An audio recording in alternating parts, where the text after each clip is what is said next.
Staying on the path that I've chosen, straight up, come my way, and I'll see you at the top.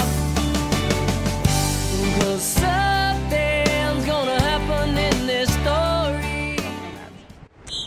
Cindy Bonish, 46. Pat Bonish, I'm 38. Started in 2006 getting everything ready. Took about 6 months to sort of outfit everything, and when we got our camper, we had never been in an RV before, not one night even, so had to do a bunch of little dry runs and a bunch of things like that before we actually hit the road, and that was January of 2007. Before we got married, said by this certain date, which was the date that our daughter turned 18, March of the year she turned 18, 2007, we were going to sell everything and go out on the road. So for 10 years we accumulated and planned and stocked up everything we could, like squirrels for the winter, and pretty much knew in 2006 March that that was going to be our departure date, was 2007. We had a restaurant and a bar, and we had 2 houses.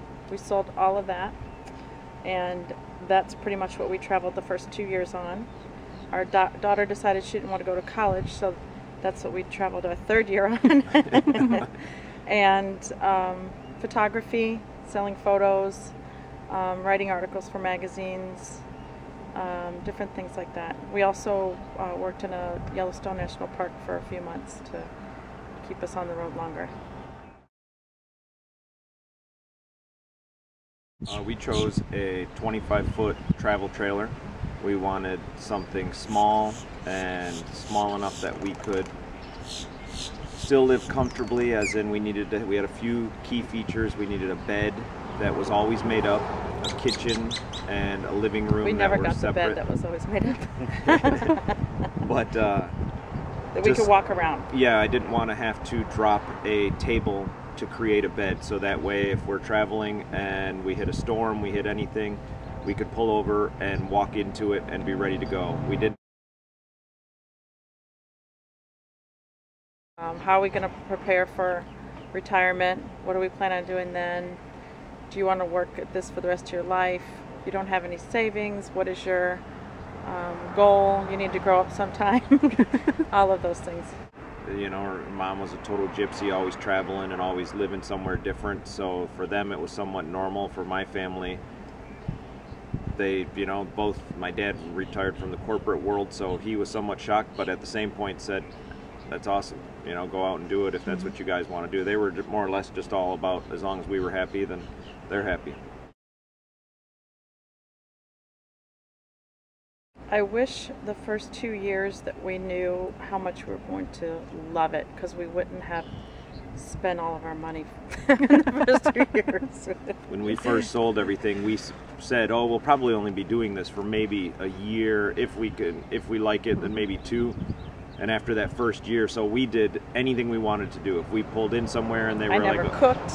Yeah, ate out there all was the 4 or time. 5 restaurants in town that everyone said you had to go to. We ate at every single one of them. Or after that first year, we were like, okay, we just spent so much money. We need to, regroup, settle down. And then that was when we really started using our solar and all the stuff that we had to keep us boondocking. And boondocking, we stayed at all campgrounds our first year. Didn't matter where it was, how much it cost, because we thought we'd only be doing it for a year. We probably could have stayed on the road 3 or 4 more years longer if we would have funded the way our last year was. Yeah. And we just really liked this spot, so we thought we would just stay here for a year or 2 and replenish our bank account. And this will be our mid-ground until we get back on the road again. We sort of knew coming here, and just to backtrack a little, every little town or everything that we stayed at, we would always compare to Cedar Key. We would always say, oh man, you know, this reminds me of Cedar Key. And so we just kept noticing to ourselves that we were always referring back to it. So that sort of stuck in our minds. And then once we got here and knew that we needed to regroup some money, we said we'd probably have a 5-year plan. So we'll probably be sitting here for 5 years, stock the bank account, and then go back out. So one other reason why we would always look back at Cedar Key is because we'd always be talking. This was sort of a goal that when we're done traveling and we want to settle down, it'd be cool to have a little place where fellow travelers come hang out. We all get to share our stories with each other, and it's sort of a camaraderie that you have to be one to sort of understand it.